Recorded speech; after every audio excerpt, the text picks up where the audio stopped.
ലെബനാൻ അതിർത്തിയിൽ രൂക്ഷമായ യുദ്ധമാണ് ഇസ്രായേൽ സൈന്യവും ഹിസ്ബുള്ള ഗ്രൂപ്പും തമ്മിൽ നടക്കുന്നത്. സൈനിക കമാൻഡർ അടക്കം 4 സൈനികർ കൊല്ലപ്പെടുകയും ഏറെക്കുറെ 30-ലധികം സൈനികർക്ക് പരിക്കേൽക്കുകയും ചെയ്തിരിക്കുന്നു എന്ന റിപ്പോർട്ട് ഇപ്പോൾ പുറത്തു വന്നു. 10ഓളം ഹെലികോപ്റ്റർ ലെബനാന്റെ അതിർത്തിയിലേക്ക് പ്രവേശിച്ചുകൊണ്ട് പരിക്കേറ്റ ഇസ്രായേൽ സൈനികരെ രക്ഷപ്പെടുത്താൻ വേണ്ടി ശ്രമിക്കുന്നതിൻ്റെ വീഡിയോ പുറത്തു വന്നു. അപ്പോൾ മരണപ്പെട്ടവരും പരിക്കേറ്റവരുടെയും സംഖ്യ വളരെ വളരെ കൂടുതലാണ് എന്നാണ് ഇതിൽ നിന്ന് അനുമാനിക്കാൻ വേണ്ടി സാധിക്കുന്നത്.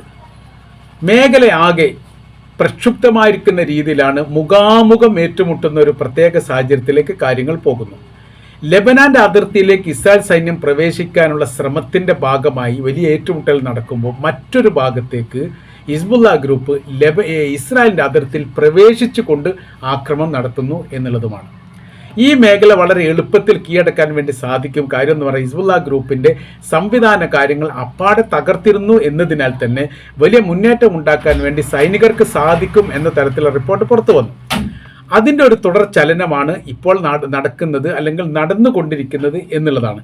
ഇപ്പോൾ ഇതിനെ ഇസ്രായേൽ ഗവൺമെൻറ്റിന് തന്നെ ഈ ഭാഗത്തിൽ നിന്ന് വിട്ടൊഴിയാൻ വേണ്ടി സാധിക്കുന്നില്ല. അതോടൊപ്പം തന്നെ ഇതിനെ പ്രതിരോധിക്കാൻ വേണ്ടി സാധിക്കില്ല. 2 മേഖലയിലും വളരെ പ്രയാസകരമായിരിക്കുന്ന ഒരു സാഹചര്യത്തിലൂടെയാണ് ഇസ്രായേലിൻ്റെ സൈന്യം കടന്നു പോകുന്നത് എന്നുള്ളതാണ് ഈ ഭാഗത്ത് പ്രാധാന്യമായി ഇപ്പോൾ പുറത്തു വന്നുകൊണ്ടിരിക്കുന്ന വിവരം. യഥാർത്ഥത്തിൽ ഈ ഒരു യുദ്ധം ലെബനാൻ അല്ലെങ്കിൽ ഹിസ്ബുള്ള ഗ്രൂപ്പ് പ്രതീക്ഷിച്ചതാണെന്നും അത് ഉണ്ടാവുന്ന സമയത്തുണ്ടാകുന്ന പ്രതിരോധവുമായി ബന്ധപ്പെട്ട കാര്യത്തിന് എല്ലാവിധ സംവിധാന കാര്യങ്ങളും ഒരുക്കിയിട്ടുണ്ട് ഈ ലെബനാൻ അല്ലെങ്കിൽ ഹിസ്ബുള്ള ഗ്രൂപ്പ് എന്നുമാണ് മനസ്സിലാക്കാൻ വേണ്ടി പറ്റുന്നത്. കാര്യം എന്ന് പറഞ്ഞാൽ യുദ്ധത്തിൻ്റെ കഠിനമായിരിക്കുന്ന അല്ലെങ്കിൽ തീവ്രമുറ്റിയിരിക്കുന്ന ഒരു രീതിയിലേക്ക് ഇപ്പോഴത്തെ നിലവിലെ സാഹചര്യത്തിൽ ഇത് പോകാൻ സാധ്യതയുണ്ട് എന്നുള്ളതും, അപ്പോൾ ഹിസ്ബുള്ള ഗ്രൂപ്പിൻ്റെ സൈനികപരമായിരിക്കുന്ന ബലക്ഷയം മുതലെടുത്തുകൊണ്ട് ഈ മേഖലയ്ക്ക് അതിക്രമിച്ച് കയറാൻ വേണ്ടി ഇസ്രായേലിൻ്റെ സൈന്യം ശ്രമിക്കുകയാണെങ്കിൽ പ്രതിരോധിക്കേണ്ട രീതിയെക്കുറിച്ച് വളരെ കൃത്യമായ രീതിയിൽ അവർ പഠിക്കുകയും മനസ്സിലാക്കുകയും വലിയ രീതിയിലുള്ള മൈനുകൾ പല മേഖലയിൽ സ്ഥാപിക്കുകയും ചെയ്തിട്ടുണ്ട്. കൃത്യമായിരിക്കുന്ന ഒരു വിവരവും ഈ മേഖല കേന്ദ്രീകരിച്ചുകൊണ്ട് ഇസ്രായേലിൻ്റെ ഭാഗത്തു നിന്ന് പുറത്ത് വരുന്നതേ ഇല്ല എന്നുള്ളതാണ് ഇതിൻ്റെ ഏറ്റവും വലിയ പ്രത്യേകത. അതുകൊണ്ട് തന്നെ വിവരങ്ങൾ ലോകം അറിയാൻ വേണ്ടി സാധിക്കുന്നില്ല. 100-ലധികം സൈനികരെങ്കിലും ഇസ്രായേലിൻ്റെ സൈനികരെങ്കിലും ഈ മേഖലയിൽ കൊല്ലപ്പെട്ടിട്ടുണ്ട് എന്നാണ് അനുമാനം. പക്ഷേ വിവരങ്ങളൊന്നും വന്നിട്ടില്ല. 4 അല്ലെങ്കിൽ ഏറെക്കുറെ 9 പേരുടെ മാത്രമാണ് സ്ഥിരീകരിക്കപ്പെട്ടത്. 20-22 പേരുടെ പരിക്കേറ്റതും 2 അവരുടെ ടാങ്കുകൾ പൊട്ടിത്തെറിച്ചു എന്നുള്ള രീതിയിലുമാണ്. 2 അല്ല 20-ലധികം ഉണ്ട് എന്നൊക്കെ പറയുന്നു. അമേരിക്കയുടെ പ്രസിഡന്റ് ഇപ്പോൾ ജെറാൾഡ് ഫോർഡുമായിട്ട് ബന്ധപ്പെട്ട് പുറത്തുവിടിച്ചിരിക്കുന്ന പ്രസ്താവന യഥാർത്ഥത്തിൽ അമേരിക്കയെയും അമേരിക്കയുടെ സൈന്യത്തെയും ഞെട്ടിച്ചിരിക്കുകയാണ്. ജെറാൾഡ് ഫോർഡ് വലിയ രീതിയിലുള്ള സുരക്ഷാ സംവിധാനമുള്ള ലോകത്തിലെ ഏറ്റവും വലിയ യുദ്ധക്കപ്പലിലൊന്നാണ്. 65 യുദ്ധവിമാനങ്ങളെങ്കിലും ലാൻഡ് ചെയ്യാൻ വേണ്ടിയിട്ടും ആക്രമിക്കാൻ സാധിക്കുന്ന തരത്തിലാണ് അതിൻ്റെ നിർമ്മാണ പ്രവർത്തികൾ.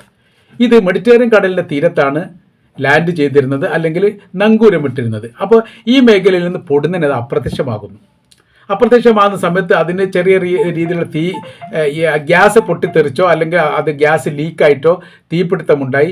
ആ തീപിടുത്തത്തിൽ ചെറിയ പരിക്കേറ്റു. അതുകൊണ്ട് അത് ക്ലിയർ ആക്കാൻ വേണ്ടിയിട്ട് ഗ്രീസിലേക്ക് മാറ്റുകയാണ് എന്നുള്ളതാണ് ഏറ്റവും ഒടുവിൽ ചോദ്യത്തിന് ഉത്തരമായിട്ട് പറഞ്ഞത്. അവരിങ്ങോട്ട് പറഞ്ഞൊന്നല്ല. ഇപ്പോൾ ട്രംപ് പറഞ്ഞിരിക്കുന്ന കാര്യം ഇങ്ങനെയാണ്: ഈ കപ്പലിൽ നിന്ന്, അതായത് ഈ ജെറാൾഡ് ഫോർഡിൽ നിന്ന് അത്ഭുതകരമായ രീതിയിലാണ് സൈന്യം തന്നെ രക്ഷപ്പെട്ടത്. ജീവൻ രക്ഷിക്കുകയായിരുന്നു തങ്ങളുടെ സൈന്യത്തിന് പ്രധാനമായിരിക്കുന്ന ഉദ്ദേശം.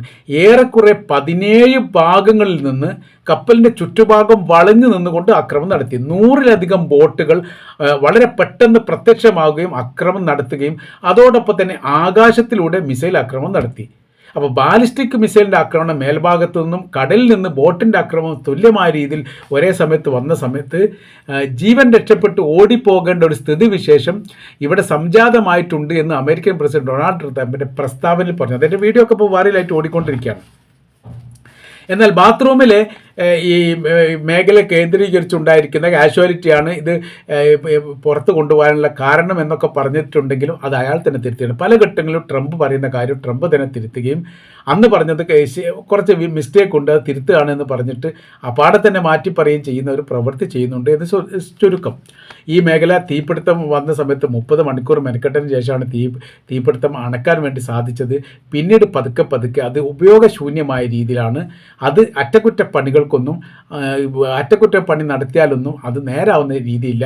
ഒരുപക്ഷെ ഗ്രീസിൽ നടത്തുന്നില്ലെങ്കിൽ 2 തരത്തിൽ പറയുന്നു: ഒന്നുകിൽ അമേരിക്കയിൽ എത്തിക്കും, അതല്ലെങ്കിൽ അത് കടലിൽ ഒഴിവാക്കാനാണ് സാധ്യത എന്നുള്ളത്. അതിൻ്റെ സാമ്പത്തിക ഒരു കപ്പലിൻ്റെ അതിൻ്റെ വിലയെക്കുറിച്ച് പറയുകയാണെങ്കിൽ ആരും ഞെട്ടിപ്പോയി എന്നുള്ളതാണ്. ഇനി അബ്രഹാം ലിങ്കൻ്റെ കപ്പലിലേക്ക് വരുന്ന സമയത്ത് അത് അതിനേക്കാൾ രസകരമായിരിക്കുന്ന കാര്യമാണ് യഥാർത്ഥത്തിൽ ഇപ്പോൾ ആ കപ്പൽ കാണുന്നില്ല എന്നുള്ളതാണ്. എന്നാൽ തീരത്തുനിന്ന് കുറച്ച് മാറ്റിയിട്ട് അതിപ്പോൾ അവിടെ ഉണ്ട് എന്നുള്ളതും വലിയ സർവീസ് വലിയ സേവന കാര്യങ്ങൾ ചെയ്യുന്നുണ്ട് എന്നൊക്കെ അമേരിക്ക പറയുന്നുണ്ട്.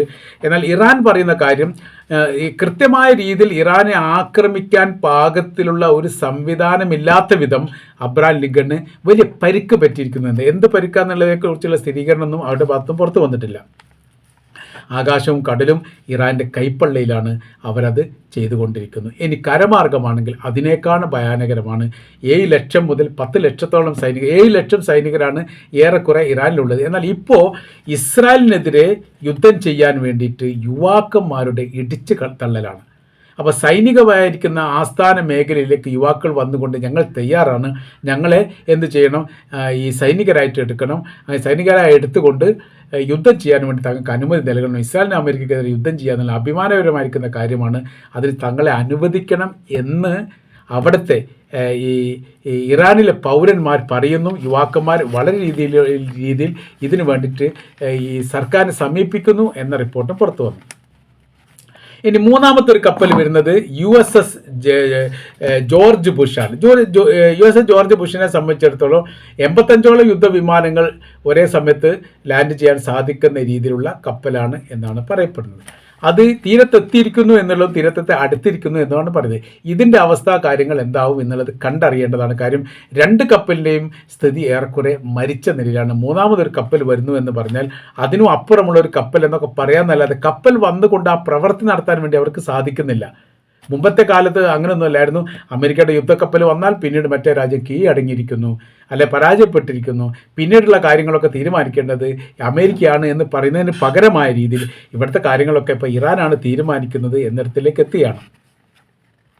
ചർച്ചാ സംബന്ധമായിരിക്കുന്ന കാര്യങ്ങൾ പുരോഗമിക്കുന്നതിനിടയിൽ ഇപ്പോൾ ഇറാൻ പറഞ്ഞിരിക്കുക വളരെ പ്രധാനപ്പെട്ട ഒരു കാര്യമുണ്ട്. അവർ പറഞ്ഞിരിക്കുന്നത് ചർച്ച ആവാം, യുദ്ധം നിർത്തണം, യുദ്ധം നിർത്തിയതിന് ശേഷം ചർച്ചയാവാം. അല്ലെങ്കിൽ അമേരിക്ക സാധാരണഗതിയിൽ എങ്ങനെ ചെയ്യാറുള്ളത്, ചർച്ച നടത്തും, ഇപ്പുറത്ത് യുദ്ധവും നടത്തും. അപ്പോൾ ചർച്ചയും യുദ്ധവും തമ്മിൽ ഒരു ബന്ധവുമില്ലാത്ത രീതിയിലാണ് പ്രവൃത്തി. ഇസ്രായേൽ ചെയ്ത് എങ്ങനെയായിരുന്നു, ഇസ്രായേൽ കരാർ വ്യവസ്ഥ ഉണ്ടാക്കിയിട്ട് ബന്ദികളെ മോചിപ്പിക്കുന്നതുമായി ബന്ധപ്പെട്ട കരാർ വ്യവസ്ഥ പ്രകാരം ഒരു ഇസ്രായേലി പൗരന് 10 മുതൽ 15 വരെ വന്നിരുന്നു. ആദ്യത്തെ ഘട്ടത്തിൽ 100 വരെ വന്നിരുന്നു. അപ്പോൾ അത്രയും ആളുകളെ നമ്മൾ ഉദാഹരണം പറയുന്ന സമയത്ത് ഒരു ഇസ്രായേൽ സൈനികർക്ക് പകരം ഒരു 10 ആളെ മോചിപ്പിക്കുന്ന ഒരു കരാർ ഉണ്ടായി എന്ന് കരുതുക. അങ്ങനെയാണ് സമയത്ത് 10 ബന്ദികൾക്ക് 100 ഫലസ്തീനുകളെ മോചിപ്പിക്കണം. 100 ഫലസ്തീനുകളെ മോചിപ്പിച്ചിട്ട് അന്നത്തെ വൈകിട്ട് തന്നെ രാത്രി തന്നെ ഗസയിലേക്കും വെസ്റ്റ് ബാങ്കിലേക്കും കടന്നു കയറിക്കൊണ്ട് ഇസ്രായേൽ സൈന്യം 10 പകരം അല്ലെങ്കിൽ 100 പകരം 500 ആളെ അറസ്റ്റ് ചെയ്യും. ഈ പ്രവൃത്തിയാണ് ഗസയ്ക്കകത്ത് ചെയ്തത്. ഇതിന് സമാനമായിരിക്കുന്ന സ്ഥിതിയാണ് അമേരിക്കൻ ചെയ്യുന്നത് എന്ന് ചുരുക്കം. അപ്പോൾ കരാർ വ്യവസ്ഥ ഒരു ഭാഗത്ത് ഉണ്ടാക്കും, മറ്റൊരു ഭാഗത്ത് രൂക്ഷമായിരിക്കുന്ന യുദ്ധം നടത്തും. ആ പ്രവൃത്തി തങ്ങൾക്കില്ല. 15 കരാർ അമേരിക്ക മുന്നോട്ട് വെച്ചിട്ടുണ്ടെങ്കിൽ അത് അമേരിക്ക പാലിച്ചോളം ഞങ്ങൾക്ക് അതിന് ബാധ്യതയല്ല. ഞങ്ങൾ 5 കരാർ മുന്നോട്ട് വെക്കുന്നു. ഇറാൻ പറഞ്ഞത് 5 കരാർ മുന്നോട്ട് വെക്കുന്നു.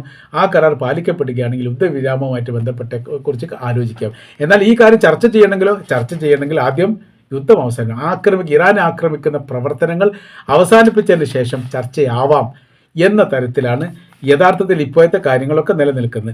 അപ്പോൾ കുവൈത്തിന് നേരെ ആക്രമണം നടത്തിയ ഒരു വിഷയം ഉണ്ടായിരുന്നത് പെട്രോൾ കെമിക്കൽ മേഖല, ഇറാൻ്റെ പെട്രോൾ കെമിക്കൽ മേഖല ആക്രമിച്ചതോടുകൂടി കുവൈത്തിലുള്ള ഈ പെട്രോൾ കെമിക്കൽ മേഖല സമാനമായ രീതിയിൽ ആക്രമിച്ചു. അത് അമേരിക്കയുടെയും ഈ കുവൈറ്റിൻ്റെയും സംയുക്തമായ രീതിയിലുള്ളതാണ് എന്നാണ് പറയപ്പെടുന്നത്.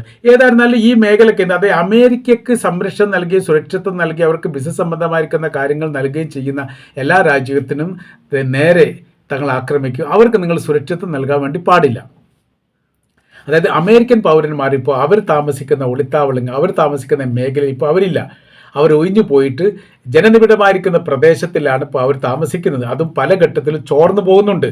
ഇപ്പോൾ ഇറാൻ്റെ ഈ മൊസാദിൻ്റെ സംഘം ഇറാനിൽ പ്രവർത്തിക്കുന്ന പോലെ തന്നെ ഇറാൻ്റെ സംഘം അറേബ്യൻ രാജ്യങ്ങളിലും ഇസ്രായേലും പ്രവർത്തിക്കുന്നു. അതുകൊണ്ട് അവിടെ പല രഹസ്യമായിരിക്കുന്ന കാര്യങ്ങളും അറിയാൻ വേണ്ടി സാധിക്കുന്നു. അത് കൃത്യമായ രീതിയിൽ അറിയാൻ വേണ്ടി സാധിച്ചിട്ടാണ് ലക്ഷ്യം കണ്ടുകൊണ്ട് ഇറാൻ ആക്രമിക്കാൻ വേണ്ടി സാധിക്കുന്നത്. അപ്പോൾ ഇസ്രായേലിൻ്റെ സർവ്വ മേഖലയും ആക്രമിക്കപ്പെട്ടിട്ടുണ്ട് എന്നുള്ളതാണ്. ആക്രമിക്കാത്ത ഭാഗങ്ങളൊക്കെ വളരെ കുറവാണ് എന്നാണ് പറയുന്നത്. അപ്പോൾ അവിടെ വലിയ രൂക്ഷമായിരിക്കുന്ന പോരാട്ടം നടക്കുന്ന പല മേഖലകളിലും, പക്ഷേ പലതും അത് റിപ്പോർട്ടാവുന്നില്ല എന്നുള്ളതുമാണ് നമുക്ക് മനസ്സിലാക്കാൻ വേണ്ടി പറ്റുന്നത്. അപ്പോൾ പറഞ്ഞു വരുന്ന വിഷയം, ലെബനാൻ കേന്ദ്രീകൃതമായ രീതിയിൽ നടക്കുന്ന ആക്രമണത്തിൻ്റെ ശക്തിയും കാഠിന്യവും അത് കണ്ടുകൊണ്ട് ഇസ്രായേലിൻ്റെ സൈന്യം ബോധമറ്റ് വീഴുന്ന സ്ഥിതിയിലാണ് ഇപ്പോൾ ഇറാൻ്റെ അതിർത്തിയുമായിട്ടുള്ള യുദ്ധം മുന്നേറിക്കൊണ്ടിരിക്കുന്നത് എന്നാണ് നമുക്ക് മനസ്സിലാക്കാൻ വേണ്ടിയിട്ട് സാധിക്കുന്നത്.